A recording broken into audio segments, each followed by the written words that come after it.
자, 성경을 한번 펴셔서 로마서 1장부터 한번 쭉 더듬어서 생각을 해봤으면 하는데요.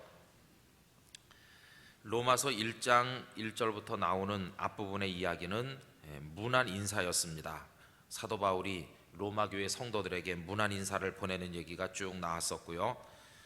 그 다음에 이제 중요한 것은 1장 그 17절 말씀이 로마서의 요절처럼 기억되고 있는데, 거기 보면은 17절 다 같이 읽어보실까요?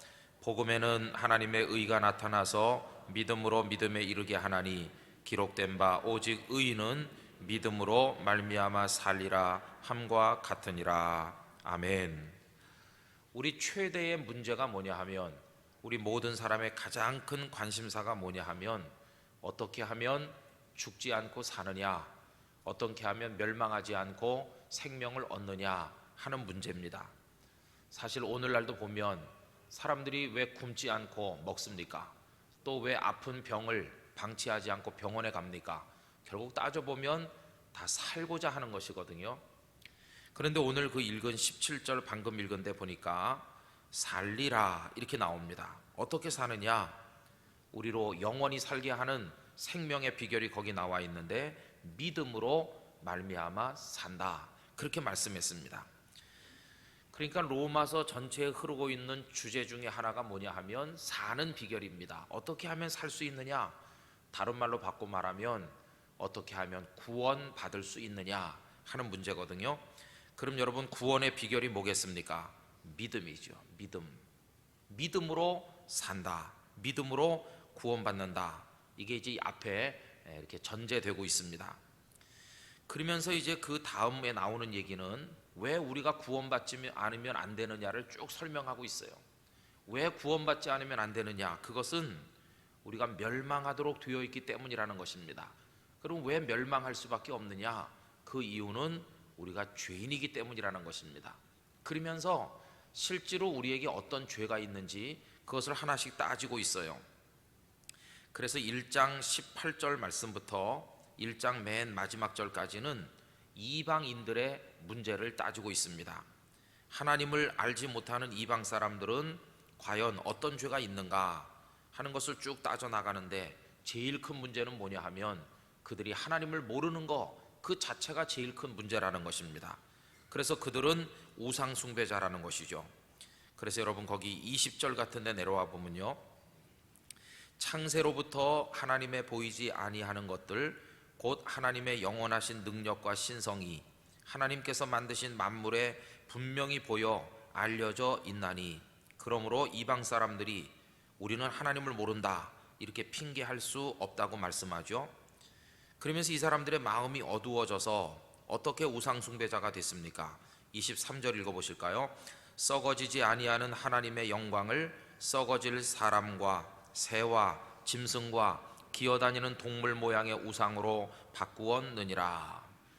하나님을 섬겨야 될 텐데 이 사람들은 사람의 모양을 만들어 놓고, 혹은 동물, 혹은 또 뭐 새 이렇게 만들어 놓고 그걸 섬기니까 이방 사람들은 우상 숭배의 죄가 있는 거 아니겠습니까? 그뿐이 아닙니다. 이 이방 사람들은 정욕적인 삶을 살아서 그것이 또 죄가 됐는데, 여러분 거기 26절 이하로 쭉 내려가 보면요, 그들의 죄를 나열하고 있습니다. 부끄러운 욕심을 가졌고 남자와 여자의 관계가 전부 잘못돼서 성적인 부패에 빠지게 됐고, 그 다음에 28, 29절, 30절에 보면 이방 사람들이 저지르는 여러 가지 죄를 거기다 나열하고 있습니다. 그래서 이방 사람들은 다 죄인이고, 죄인이니까 멸망하게 돼 있고, 그러니까 멸망하지 않으려면 그들도 구원받지 않으면 안 된다 이렇게 결론을 내리고 있는 것이죠. 그래서 32절로 와보시면요, 1장 32절, 그들이 이 같은 일을 행하는 자는 여러분 무엇에 해당하다고요? 사형 받아야 된다는, 사형. 이방 사람 다 죽어야 돼요. 그러니까 구원받지 않으면 큰일 나겠죠. 다 죽게 돼 있어요. 자, 그러면 이방 사람들은 그렇다고 치고 전통적으로 하나님의 선택된 백성이고 하나님을 경외한다고 자부해 왔던 유대인들은 그러면 어떤가? 유대인의 문제를 따지고 있습니다. 2장으로 넘어가면 2장 1절, 그러므로 남을 판단하는 사람아, 이방 사람들이 죄인이라고 비판하고 판단하는 유대인들아, 그런 말이겠죠. 누구를 막론하고 네가 핑계하지 못할 것은 남을 판단하는 것으로 네가 너를 정죄함이니 판단하는 네가 너희 유대인들도 같은 일을 행함이니라. 그러면서 유대인들도 똑같은 죄를 하나님 앞에 짓고 있다고 쭉 얘기하고 있습니다. 그래서 여러분 2장 17절 말씀으로 한번 와보십시오.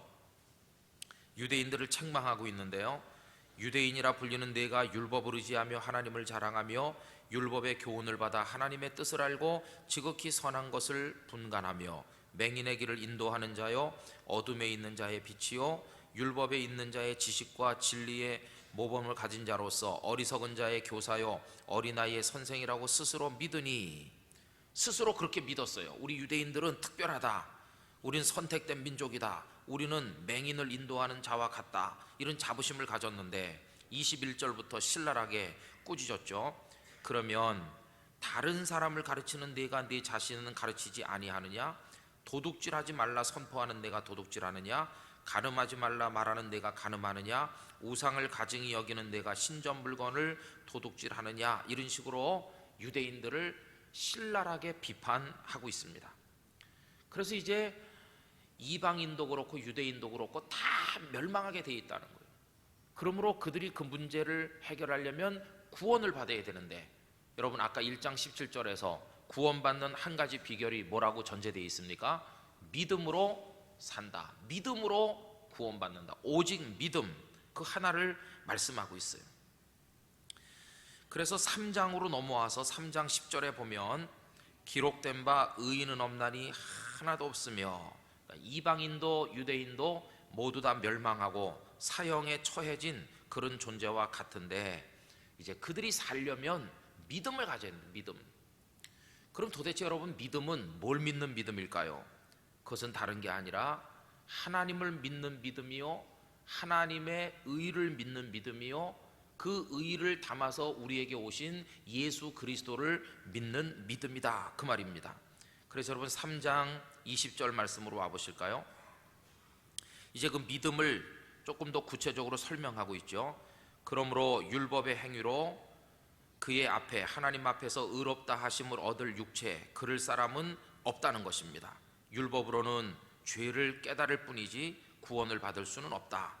이제는 율법 외에 하나님의 한 의가 나타났으니 율법과 선지자들 구약 성경에서 증거를 받은 것이다. 그 의는 도대체 뭐냐?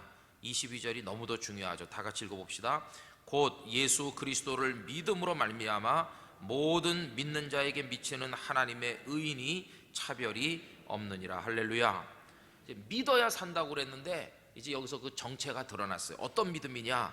예수 그리스도를 믿는 거예요. 예수 그리스도를 믿으면 하나님의 의가 그 믿는 사람에게 주어진다는 것이에요. 그래서 여러분 이 믿음을 이렇게 말할 수 있어요. 뭘 믿느냐? 그렇게 말하면 저는 예수 그리스도를 믿습니다, 그렇게 말하면 100점이에요. 그럼 왜 예수 그리스도를 믿느냐 이렇게 물으면 예수 그리스도 안에 뭐가 들어있냐 하면 우리를 위해 준비해 두신 하나님의 의가 들어있어요. 의인이라야 사는데 이방인도 죄를 지어서 의가 없고 유대인도 죄를 지어서 의가 없잖아요. 그러니까 이제는 바깥에 있는 의가 우리 안으로 들어오는 수밖에 없는데 그 누구의 의로도 우린 구원받을 수 없어요. 학교 선생님도 안 되고 대통령도 안 되고 아무도 안 돼요. 우리 다 똑같은 죄인이니까요. 그래서 인간의 의로는 안 되기 때문에 인간 세상 바깥에 있는 의, 우리 아버지 하나님의 의가 우리에게 들어왔는데 하나님은 그 의를 어디에다 담아서 우리에게 보내주셨느냐 하면 예수님 안에다 담아서 우리에게 보내주셨다는 것이에요. 그러니까 내가 예수 그리스도를 믿습니다 이렇게 말하고, 그 말은 또 다른 말로 말하면 예수님 안에 담겨있는 하나님의 의를 믿는 것이에요. 또 그 말은 다른 말로 표현하면 우리를 너무너무 사랑해서 독생자 예수님 안에다가 그 의를 담아 보내주시는 그 사랑의 하나님 아버지를 믿습니다 하는 말과도 같은 것이에요. 그래서 여러분 당신은 어떻게 구원을 받았습니까? 이렇게 누가 묻는다면 우린 여러 가지로 대답할 수 있어요. 저는 하나님의 사랑으로 구원받았습니다. 그래도 맞는 말이에요. 저는 하나님의 사랑의 계획에 의하여 이 땅에 오신 내 구주 독생자 예수님을 믿어서 구원받았습니다. 그렇게 말해도 맞는 말이에요. 또 그걸 다르게 말하면 나는 예수 그리스도 안에 담겨 있는 하나님의 의를 통하여 구원을 받았습니다. 그렇게도 맞는 말이에요. 또 다르게 말하면 저는 믿어서 구원받았습니다. 이렇게 말해도 맞는 말이에요. 그래서 하나님께서 구원의 마스터 플랜을 만드시고 그것을 예수 그리스도 안에 담아가지고 우리에게 주셨을 때 믿음은 뭐냐? 하나님, 그 은혜, 그 의, 그 구원하시는 사랑, 그거 저에게 주세요. 그러면서 간절하게 두 손을 내미는데 이 손을 내미는 이 우리의 영혼의 행위, 이게 바로 믿음이라는 것이. 그래서 하나님 저에게 그 은혜를 주세요. 저는 죄인입니다. 제 죄를 용서해 주시고 예수님의 보혈로 저의 죄를 씻으시고 하나님의 의를 저에게 주시옵소서. 그러면서 죄인이 나와 회개할 때 하나님께서는 당신의 사랑으로 예수님 안에 가득 차 있는 하나님의 의로 우리를 구원하여 주신다는 것이. 이 비밀을 이제 3장 그 이후에서 쭉 말씀하고 있어요. 그래서 여러분, 믿음으로 구원받는 거 아닙니까? 그러니까 믿음이 얼마나 위대한지를 4장부터 보충 설명하고 있는데 그 보충 설명의 모델로 등장하시는 분이 누구냐 하면 믿음의 조상이라고 불리는 아브라함입니다. 그래서 아브라함이 하늘의 별처럼 바닷가의 모래알처럼 너의 후손이 많아질 것이라고 하나님께서 말씀하셨을 때 그 하나님을 믿었더니 의로 여기신 바 되었다. 아브라함도 믿음으로 의롭게 되었다는 것이. 그럼 여러분, 아브라함이 할례를 받은 건 언제냐? 그것은 믿어서 의롭게 된 그 다음이라는 것이. 순서적으로 할례 먼저 받고 그 다음에 믿음이 온 게 아니라 먼저 믿어서 의롭게 된 그 다음에 할례를 받은 것이. 그러니까 할례는 의롭게 되기 위한 조건이 아니었어요. 의롭게 되기 위한 조건은 딱 하나, 아브라함이 하나님을 믿었다는 것이. 그러니까 유대인들이 우리는 뭐 할례 받았다, 우리는 율법을 가지고 있다, 이런 거 자랑해봤자 아무 소용없다는 것이. 왜냐하면 의롭게 되는 비결은 뭐라고요? 오직 믿음뿐이라고. 믿음. 그러니까 이 말은 뒤집어 말하면 할례를 못 받은 이방인일지라도 하나님만 믿으면 구원을 받고 의롭게 된다, 그걸 말하는 것이. 아무리 과거에 더러운 죄를 짓고 살았더라고 할지라도 하나님의 은혜를 믿고 예수 그리스도를 믿으면 그가 할례 못 받고 더러운 과거를 가지고 있다 할지라도 그 과거가 다 씻겨지고 구원받은 하나님의 자녀가 된다는 것이. 여러분, 이 사실을 꼭 믿으시기를 바랍니다. 이거 우리 기독교 신앙의 기본 중에 기본인 것이. 우리가 아무리 과거에 더러운 죄인이라 할지라도 믿음으로 의롭게 되는 줄로 믿습니다. 이제 그 얘기를 쭉 말씀을 하고 있어요. 그러면서 그 다음에 내려가 보면 이렇게 하나님의 의로 예수 그리스도를 통하여 믿음으로 구원받은 우리가 또다시 옛날처럼 죄를 범하면 되겠느냐? 절대로 그래서는 안 된다 하는 얘기를 쭉 말씀하고 있어요. 6장으로 넘어오면 그런 말씀을 하고 있죠. 자, 그래서 이제 결심을 했어요. 내가 이제는 하나님의 사람이고 구원받은 사람인데 다시는 죄를 짓지 말아야지. 이제 내가 예수 그리스도의 법에 순종하면서 거룩하고 깨끗한 하나님의 사람으로 살아야지, 그렇게 결심을 했거든요. 그런데 여러분, 그 결심이 제대로 지켜질 수 있을까요? 없을까요? 그게 잘 안 되는 것이. 그래서 바울 사도도 굉장히 그 영혼 속에 갈등이 많이 있었어요. 그 갈등이 7장에 내려와 보시면 7장 24절 나왔죠. 그의 고통이 그렇게 표현되고 있습니다. 오호라, 나는 곤고한 사람이로다. 이 사망의 몸에서 누가 나를 건져내랴. 마음으로는 예수 그리스도의 법을 따라 하나님의 뜻을 따라 살기를 원하지만 그러나 내 육체 속에 있는 그 무엇이 나로 하여금 자꾸만 넘어지게 만들고 실족하게 만든다는 겁니다. 그럼 그 사도 바울 속에서 역사하는 그게 뭐냐? 그게 바로 그 죄성이라는 것이. 우리 속에 깊이 배어있는 이 원죄적인 죄성이 혹은 죄악이 우리를 자꾸 넘어뜨려요. 여러분들이 성도들이 다 하나님의 뜻대로 살기를 원하잖아요, 그죠? 그런데 그게 안 되고 자꾸 우리가 넘어지는 이유는 우리 속에 그게 들어있어서 그런데, 그래서 늘 우린 갈등합니다. 야, 이렇게 추하고 하나님의 뜻대로 살지도 못하는 내가 정말 구원받은 거 맞나? 이런 의심의 생각이 우리 마음속에 자꾸 생기잖아요. 그런데 하나님은 확실하게 선언해 주셨다고 그랬어요. 어떻게 선언하셨나? 우리 지난주에 이 말씀 생각했죠? 8장 1절과 2절 다 같이 읽어보겠습니다. 그러므로 이제 그리스도 예수 안에 있는 자에게는 결코 정죄함이 없나니 이는 그리스도 예수 안에 있는 생명의 성령의 법이 죄와 사망의 법에서 너를 해방하였음이니라. 할렐루야. 그래, 지난주에 드린 말씀 생각해 보세요. 성경이 반지라고 한다면 로마서는 반지의 윗부분에 해당하고 그 윗부분에 박혀있는 보석이 바로 8장 1절과 2절이다, 그렇게 말한다고 그랬어요. 많은 갈등도 있고 그동안 죄도 지었고 예수님을 믿는다고 하지만 제대로 못 믿고 혼란 속에 빠진 우리에게 우리 주님이 선포해 주시는 것이, 어떻게 선포하셨느냐? 방금 읽은 그 말씀대로 생명의 성령, 성령님은 생명의 영이세요. 살려내시는 생명의 성령의 그 법이 죄와 사망의 법에서 우리를 해방하셨다는 것이, 그러니 너희들은 결코 정죄당하지 않는다, 너희들은 결코 멸망에 이르지 않는다. 너희들 마음속에 하나님을 믿고 예수 그리스도를 믿고 예수님 안에 있는 그 하나님의 의를 믿고 예수님이 오셔서 지신 십자가의 보혈의 능력을 믿는다면 너희들은 내 사람이다, 결코 그 무엇도 너희들을 정죄할 수 없다, 이렇게 선언해 주신 것이. 그러므로 여러분들이 예수님을 구주로 믿는다면요, 아무리 우리가 흔들리고 연약해질 때가 있지만 누가 여러분들에게 너 그래가지고 예수 믿었다고 말할 수 있겠어? 너 그래가지고 구원받았다고 말할 수 있겠어? 이렇게 빈정대듯이 질문하면 여러분 선포하실 수 있길 바랍니다. 나는 구원받은 하나님의 자녀입니다. 이게 여러분들에게 확신이 되시기를 축복합니다. 이 확신이 우리에게 있어야 됩니다. 전에도 종종 말씀드렸지만 종교개혁자 루터가 굉장히 갈등 속에 많이 빠졌을 때, 내가 이렇게 연약한 모습으로 종교개혁을 완수할 수 있을까? 내가 정말 이신칭의의 이신득의의 이 복음을 제대로 증거할 수 있을까? 혼란 속에 빠질 때마다 그가 크게 외쳤다는 거 아닙니까? 나는 세례받았다, 이렇게 외쳤다는 거예요. 여러분, 물과 성령으로 세례받았습니다.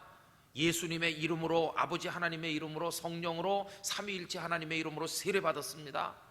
우리 안에 성령의 세례가 임해 있습니다. 어떻게 할 수 있느냐? 누구든지 성령으로 하지 않으면 예수님을 주님이라고 고백할 수 없다고 말씀했잖아요. 여러분, 지금 이 시간에 내 믿음이 연약한 줄 나도 알지만 그러나 예수님은 나의 구주이십니다, 이 사실을 요만큼의 진실이라도 고백할 수 있다면 그것은 여러분 속에 성령이 역사하고 계시다는 증거인 것입니다. 그리고 우리 구원받은 하나님의 자녀인 것입니다.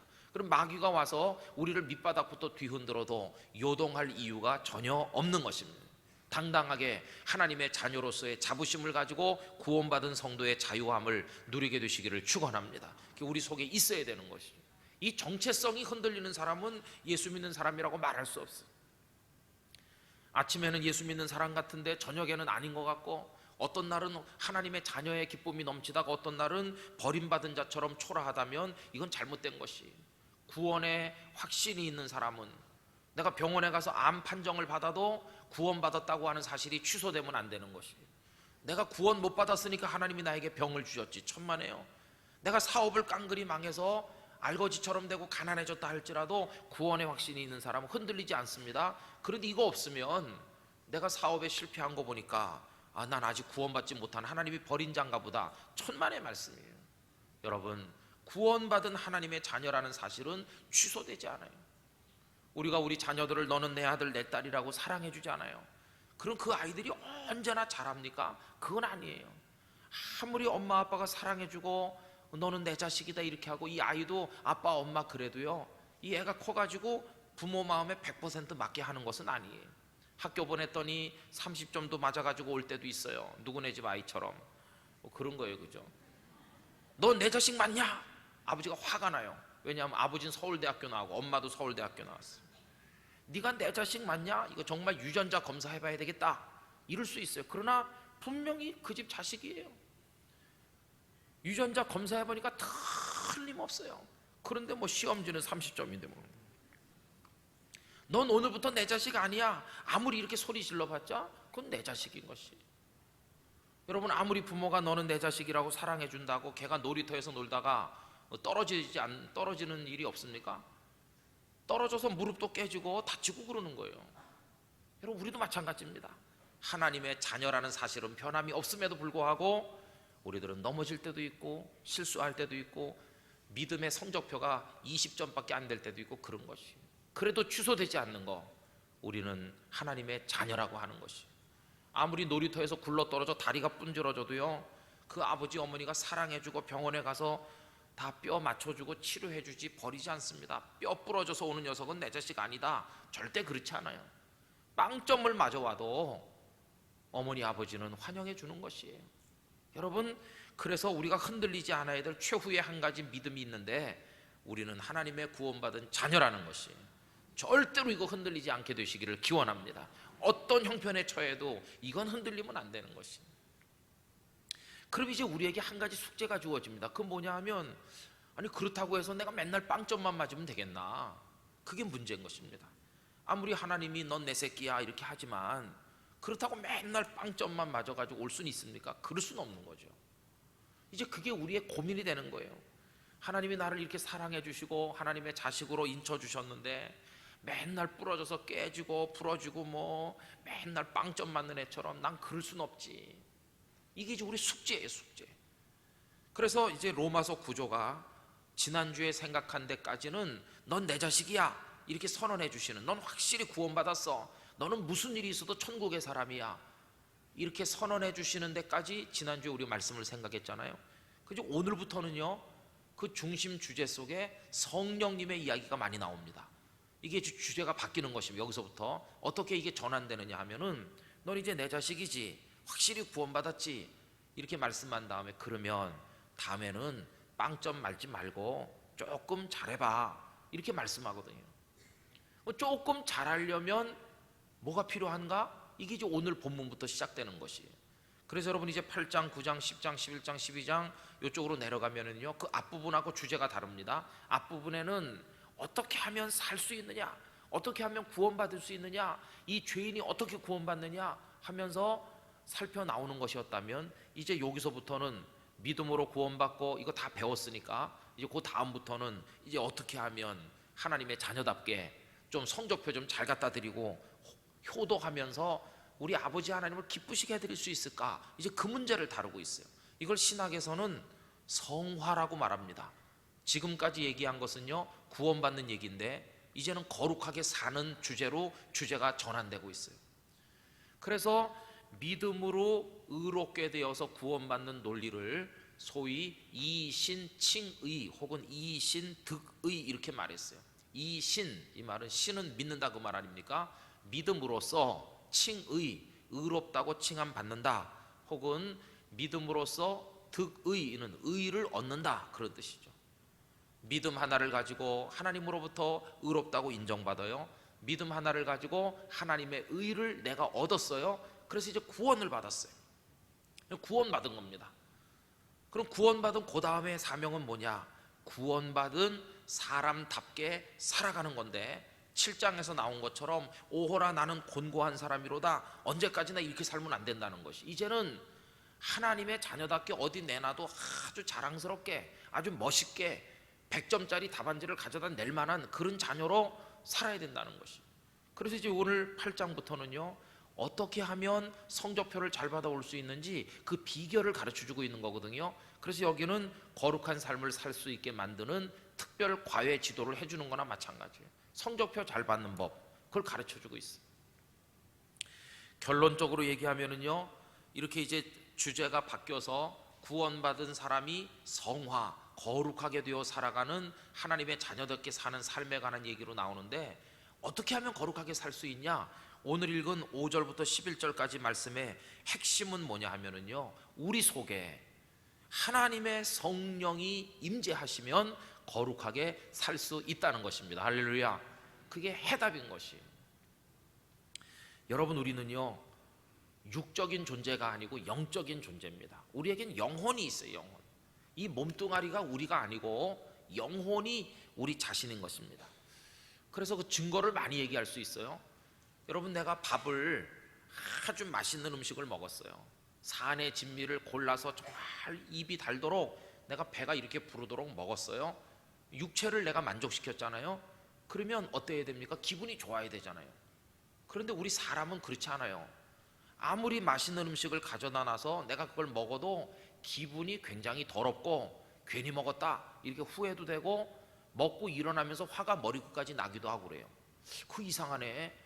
뱃속을 채워줬으면 기분이 좋아야 될 텐데 왜 기분이 나쁠 때도 있나? 그것은요, 우리가 이 몸뚱아리에 배만 채워준다고 만족하는 동물이 아니라 그래요. 우리 속엔 내면이 있어요. 우리 영혼이 있어요. 영혼이 기쁘기 전에는 아무리 산의 진미를 먹어도 기쁘지 않은 것이.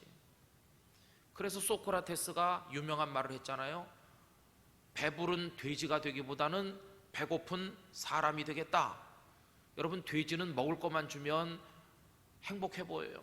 그러나 사람은 먹을 거 가져다 준다고 행복한 게 아니에요. 왜? 우리 속에는 영혼이 있으니까. 우리 영적 존재, 영적 존재. 또 우리가 영적 존재라는 증거는 여러 가지 얘기할 수 있어요. 예수님께서요, 마태복음 5장에서 너희 눈이 너로 실족하게 하거든 하나 빼버리라고 그랬어요. 그럼 눈 하나가 없으면 장애가 남잖아요. 이 몸이 온전하지 않아요. 그래도 너희가 저 멸망당하지 않는 게 훨씬 낫다고 예수님 말씀해요. 어떤 사람이 교통사고를 당해가지고 다리를 잘라냈다고 해봅시다. 하반신을 다 잘라서 안진뱅이처럼 됐어요. 그럼 그 사람은 몸이 절반 없어졌으니까 2분의 1 인간이 된 것입니까? 아닙니다. 그 사람은 온전한 인간입니다. 단지 몸의 절반이 없어졌을 뿐이지, 그는 투표하러 가면 그에게도 한 표 줍니다. 너는 도장 반만 찍어라, 그런 거 없어요. 그 사람도 엄연히 한 사람이에요. 몸이 절반밖에 없는데 왜? 중요한 게 몸이 아니고 그 속에 있는 영혼이니까요. 우리는요, 영적인 존재인 거죠. 영적 존재. 우리가 영적 존재라는 것은 너무나 중요합니다. 여러분, 하나님은 육이입니까? 영입니까? 하나님은 영이세요. 영. 그러니까 우리가 영적 존재이기 때문에 하나님과 이렇게 만날 수 있고 교통할 수 있는 것이, 우리가 영혼을 가진 존재라는 것은 가장 큰 축복이에요. 영이신 하나님 아버지와 인격적 관계를 맺을 수 있는 특권이 우리에게 있다는 것이에요. 동물은 영혼이 없어서 하나님과의 교제가 없어요. 우리는 늘 하나님 아버지 이렇게 기도하고 하나님의 뜻을 깨닫고 감사하고 기뻐하고 하나님을 섬기며 살게 됐잖아요. 여러분, 영혼을 가진 하나님의 사람 된 거, 이거 감사해야 될 줄로 믿습니다. 우리에게 놀라운 만물의 영장의 특권을 주셨어요. 그런데 여러분, 영혼이라고 하는 것은요, 마치 방과 같아요. 방. 그 방 안에 뭐가 들어있는가 하는 거에 따라서 그 방이 결정되는 것처럼 우리 영혼도 그래요. 그래서 어떤 때는 그릇과도 같은 게 우리들입니다. 여러분, 여기 예쁜 그릇이 있다고 해봅시다. 이 그릇 안에 더러운 오물이 가득 차 있으면 이 그릇까지 더러워요. 그래 갖다 버립니다. 그런데 그릇은 질그릇같이 보잘것없어도 그 안에 귀중한 보화가 담겨 있으면 그 그릇까지도 값이 나는 것이. 중요한 것은요, 우리 영혼이라는 이 그릇 혹은 영혼이라는 거대한 방 안에 누가 살고 있고 무엇이 들어있는가 하는 게 결정적으로 중요하다는 것이. 그래서 오늘 말씀이 우리에게 가르치는 바는 간단합니다. 너희들의 영혼 속에 누가 계시느냐, 그걸 질문하고 있는 것이. 여러분, 둘 중에 하나입니다. 어떤 사람의 영혼 속에는 마귀가 앉아 있는 것이, 마귀가 살고 있어요. 마귀가 악취를 풍겨요. 들어있는 존재가 악취를 풍기니까 그 존재로부터도 악취가 나요. 여러분, 그릇 속에다가 오물을 넣어놓으면 그 그릇 가까이 가도 벌써 냄새가 납니다. 그 영혼 속에 마귀가 들어있으면 그 사람의 인생에서도 악취가 풍기는 것이. 그러나 정반대로 우리의 영혼 안에 아주 거룩하신, 그리고 아름다우시고 은혜로우시고 사랑이 많고 자비로우신 하나님의 영, 예수 그리스도의 영, 성령님이 충만하시다면 우리에게는 거룩한 향기가 나게 될 줄로 믿습니다. 내 안에 누가 계시는가, 그게 문제거든요. 그래서 고린도전서 3장 16절, 너희가 하나님의 성전인 것과 너희 안에 하나님의 성령이 거하시는 것을 알지 못하느냐, 그렇게 말했죠. 여러분의 영혼의 방 안에 우리 성령님이 삼위일체 하나님께서 임재하시기를 축원합니다. 이게 결정적으로 중요한 것이. 그래서 그 얘기를 전제로 해놓고 이제 오늘 말씀이 전개되고 있는 것을 볼 수 있어요. 그래서 그 사람 안에 뭐가 들어있는지에 따라서요, 그 사람의 인생이 달라집니다. 마귀가 떡하니 앉아가지고 주인 노릇하면서 명령 내리면 그 사람의 인생은 마귀적 삶이 되고 마는 것이. 지금 북한, 여러분, 북한에 얼마나 경치 좋은 데가 많습니까? 금강산, 묘향산, 백두산, 좋은 것이 너무나 많죠. 을밀대, 모란봉, 저는 안 가봤지만 얘기는 많이 들었습니다. 너무너무 산천 경계 좋은 데가 많다고 그래요. 북한에서 살다 내려오신 분들은 남한의 경치는 경치도 아니다 이렇게 말할 때가 많이 있어요. 에이, 그냥 그건 선입견이겠지 이렇게 말하지만 정말 아름다운 데가 많다고 그래요. 그 아름다운 금수강산의 절반을 지금 북한이라고 부르는데, 그 절반 땅덩어리에서 지금 나오는 게 뭡니까? 날아오는 건 폭탄밖에 없어요. 폭탄.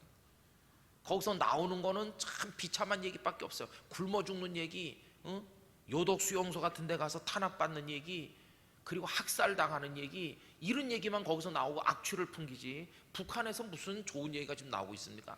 아무것도 없어요. 왜요? 거기 김정일이라고 하는 사람이 버티고 있어서 그래요. 그 북한의 통치자가 마귀와 같아요. 마귀. 거기서 악취가 풍겨요. 그러나 이 대한민국의 의롭고 진실한 통치자가 다 앉아서 하나님의 뜻을 행한다면 이 나라가 얼마나 복받은 나라가 되겠습니까?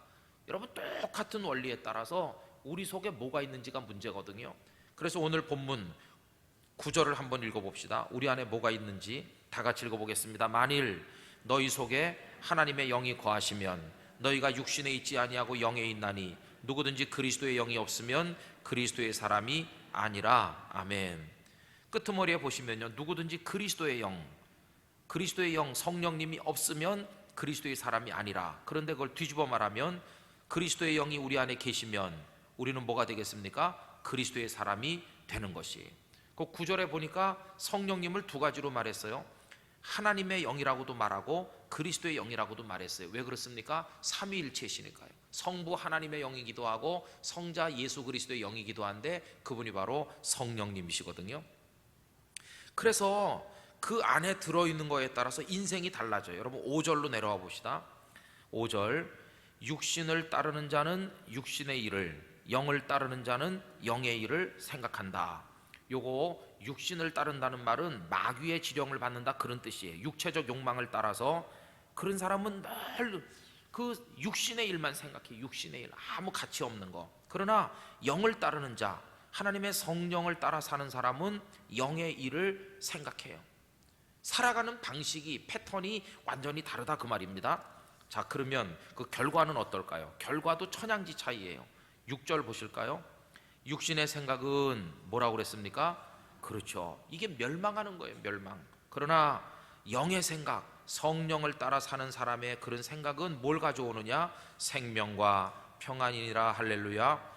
여러분 안에 생명력이 넘치시기를 기원합니다. 평안하시기를 바랍니다. 우리 교회에 성령의 임재가 있는 교회가 되면 우리 교회가 생명이 넘치고 평안할 줄로 믿습니다. 분쟁하는 교회, 겉에는 십자가 붙인 교회인데 그 안에는 마귀가 떡하니 앉아 있는 거예요. 목사의 마음에도, 장로님, 권사님, 집사님의 마음에도 그 분쟁하는 마귀가 들어가서 역사하면 장로님들끼리 멱살 잡고 싸우기도 하고 서로 고소 고발하고 그러는 거예요. 저는 오늘 예배에 나올 때 좀 여러분에게 죄송한 마음이 많았습니다. 그래서 목양실에도 가만히 앉아, 여기서도 그랬습니다. 왜냐하면 제가요, 제 영이 평안하지 않았었거든요. 오늘 오전에 새벽기도 마치고 7시에 노회 가가지고 12시 다 될 때까지 노회에 있었거든요. 가가지고 뭐 했는지 아십니까? 가서 무슨 은혜로운 얘기를 한 게 아닙니다. 어떤 분이 고소를 했거든요. 고소. 총에다가 우리 노회 문제를 가지고요. 건수가 2개인데요. 그 소장에 피고 김은성 목사, 제가 피고입니다. 그래가지고 제 주소며 제 나이며 제 전화번호를 썼는데 전화번호는 또 틀리게 써놨대요. 어쨌든 제가 피고입니다. 그래가지고 뭐 다 잘못됐고 원천 무효고 뭐 그런 게 이게 들어왔거든요.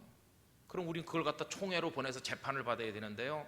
그럼 그냥 보낼 수 없고 우리 입장도 있잖아요. 우리 답변서, 우리 부산노회의 답변서. 그래갖고 목사님 몇 분이 모여 앉아갖고 답변서를 작성하는데요. 그것도 다 법조항 찾아가면서 이러고 저러기 때문에 우리가 한 게 맞다. 답변서 만드느라고 서너 시간 동안 막 앉아가지고 교회 왔는데도요, 머리가 뱅뱅 돌고요, 영 은혜가 안 돼요. 말씀 준비도 잘 안 돼요. 그냥 그 고소 고발하는 것만 생각하다 와서 그 싸움의 영이, 분노의 영이 우리 마음속에 들어있는 것이요. 거기 오신 목사님들이 다 열이 나가지고 말이죠, 그 사람이 목사냐 뭐 마음속에 분노의 영이 들어온 거예요. 여러분, 그러다가 나와서 설교하려고 그러면 잘 되겠습니까? 이게 참 불행한 것이에요. 교회가 분쟁하면요, 사단이 목사님의 마음속에도 장로님의 마음속에도 다 이렇게 교우들 속에 있으면, 그리고 주일날 예배드리면 목사님 설교하고 어떤 사람들은 저 돌아왔는데요, 듣기 싫다 네 얘기 이러면서, 그게 무슨 교회겠습니까? 여러분, 영의 일을 따라 성령을 따라 사는 사람에게 생명과 평안이라, 우리 영도중앙교회 안에 생명과 평안만 넘치기를 간절히 원하는 것입니다. 그래서 7절에 보니까요, 육신을 따라 살면 하나님의 원수가 돼요. 육신의 생각은 하나님과 원수가 되나니 이는 하나님의 법에 굴복하지 아니할 뿐 아니라 할 수도 없대요. 할 수도. 사탄의 지령을 받는 사람은 하나님의 뜻대로 살려고 해도 안 되는 거예요. 할 수도 없다. 그래서 육신에 있는 자들은 아무리 노력을 해도 하나님을 기쁘시게 할 수가 없다는 것이에요. 하나님을 기쁘시게 할 수 없어요. 뿐만 아니죠, 육신에 속한 사람들은 멸망에 이르게 되는데 성령의 사람 구원을 받거든요. 10절 보시면, 또 그리스도께서 너희 안에 계시면 우리의 몸은 죄로 말미암아 죽은 것이나, 여러분 이 몸뚱아리 이거는 나중에 죽을 거 아닙니까? 그렇지만 우리의 영혼은 하나님의 의로 말미암아 살아 있는 것이니라. 할렐루야. 그래서 예수를 죽은 자 가운데 살리신 이의 영, 여러분 예수님을 무덤 속에서 부활하게 하신 분이 누구세요? 하나님이시죠. 그 하나님의 영, 간단히 말하면 성령이 너희 안에 거하시면, 그리스도 예수를 죽은 자 가운데 살리신 이가 하나님께서 너희 안에 거하시는 그의 영, 성령으로 말미암아 너희 죽을 몸도 살리시리라. 아멘. 예수님이 부활하신 것처럼 성령이 우리 안에 계시면 우리도 부활하게 될 것을 여기 선포하고 있는 것입니다. 성령께서 우리 안에 계신가 안 계신가, 이게 결정적으로 중요하다는 것을 알 수 있어요. 그래서 이제 그 다음에 내려가 보면요, 다음 주에 우리 나누겠지만, 성령의 사람이 되면 이제는요 하나님을 아버지라고 부르게 돼요. 아버지. 빵점만 맨날 받아오던 애가 이제는요 아버지의 영이 들어왔어요. 아버지가 얼마나 날 사랑하는지, 아버지가 나를 얼마나 염려하는지, 아버지가 내가 얼마나 잘 되기를 기대하고 계시는지, 아버지의 마음을 내가 알게 돼요. 그럼 이 아이가 정신을 차리고 공부하게 돼요. 아빠, 내가 이젠 잘하겠어요 이러면서 철든 자식이 되거든요. 이 아버지의 영과 아들의 영이 이렇게 통하는 건데, 이게 성도의 축복받은 삶이에요. 성령님의 거룩하신 뜻과 우리의 간절한 기도가 만나고, 이제는 하나님의 뜻대로 하나님 영광 위에 살겠습니다 그러면서 살아가게 되는 것이, 그 과정에 고단하고 힘든 것도 있지만은 이제는 우리를 도우시는 성령님 안에서 어떤 어려움도 핍박도 이기면서 거룩한 성도의 삶을 살아 열매 맺는 하나님의 자녀가 될 수 있고, 그 다음부터는 누구도 우리를 하나님의 사랑에서 끊어낼 수 없게 된다는 것이에요. 누가 와서 하나님께 이렇게 말씀드리죠. 아니 저렇게 형편없는 저 녀석이 하나님 당신 자식이 맞습니까? 이런 식으로 이렇게 말하면 하나님은 내 자식이지, 내 자식, 그러면서 우리를 사랑해 주신다는 것이. 여러분, 이제는 성령의 인도하신 가운데 승리하시기를 진심으로 기원하는 것입니다. 그럼 이제 마지막 얘기를 하고 마쳐야 되는데요, 우리 안에 하나님의 성령이 충만하게 임하시려면 어떻게 하면 될까요? 우리 영혼을 그릇에다 비유한다면 아주 간단한 것이, 무디 선생님이 설교하면서 그릇을 하나 가지고 왔습니다. 여러분, 여기 큰 유리컵이 있는데요, 이 안에다가 거룩한 걸 채우려고 합니다. 그러면 어떻게 채우면 좋겠습니까? 이제 이런 식으로 얘기를 하면서 유리컵을 들고 이제 이야기를 전개하는 것입니다. 근데 그 컵 안에 뭐가 들어있을까요? 지금 눈엔 안 보이지만 컵 안에 뭐가 들어있죠? 공기가 들어있잖아요. 그래서 여기 눈엔 안 보이지만 공기가 들어있는데, 이 공기를 어떻게 몰아낼 수 있겠습니까? 이렇게 물어보는 거예요. 그랬더니 뭐 사람들이 여러 가지 대답을 했어요. 근데 무디 선생님은 그들에게 간단하게 대답해 줬다고 합니다. 이렇게 들고 주전자를 가져다가 물을 컵 안에다가 쫙 부니까 물이 철철 넘치잖아요. 그럼 여러분, 물이 철철 넘치게 됐으면 컵 안의 공기는 어떻게 됐을까요? 공기는 바깥으로 다 밀려 나갔죠. 무엇이 들어와서 공기를 밀어냈을까요? 물이 들어와서 컵 안에 있던 공기를 다 몰아낸 것이죠.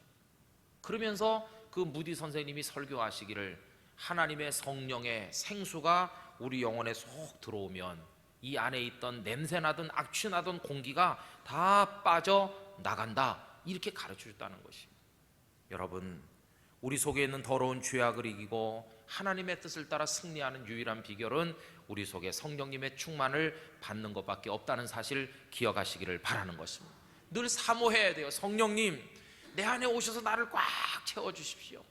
성령의 생수가 기름 부으심이 내 안에 넘쳐서 내 속에 있는 온갖 가증하고 더러운 것들 다 사라지게 해주시고, 이제는 내 인생의 믿음 시험 100점을 받아서 하나님을 기쁘시게 해드리고, 이제 거룩한 성화된 성도로 살아갈 수 있게 해주시고, 오늘 말씀에 기록된 대로 생명과 평강이 우리 속에 넘치게 하여 주시옵소서. 그런 마음으로 기도하며 살아야 될 줄로 믿습니다. 여러분, 구원받은 하나님의 자녀답게 거룩하게 되시기를 예수님의 이름으로 축원합니다.